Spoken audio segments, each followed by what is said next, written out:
गणेशोत्सवाच्या पार्श्वभूमीवर कन्हान शहरात कायदा व सुव्यवस्था अबाधित राखण्यासाठी कन्हान पोलीस स्टेशनच्या हद्दीत रूट मार्च काढण्यात आला। या रूट मार्चचे नेतृत्व उपविभागीय पोलीस अधिकारी डॉक्टर संतोष गायकवाड यांनी केले। मंगळवारी कन्हान पोलीस स्टेशनच्या हद्दीत रूट मार्च काढण्यात आला। या मार्चचे नेतृत्व उपविभागीय पोलीस अधिकारी संतोष गायकवाड यांनी केले। पोलीस निरीक्षक वैजंती मंडळधरे, 5 अधिकारी, 1 आरसीपी पथक, 1 एसआरपीएफ प्लाटून, 22 पोलीस अंमलदार व 27 होमगार्ड जवान उपस्थित होते।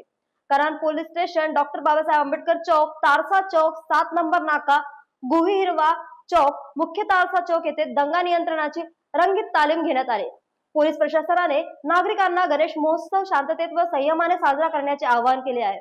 रूट मार्चचा समारोप कन्हान पोलीस स्टेशन येथे करण्यात आला।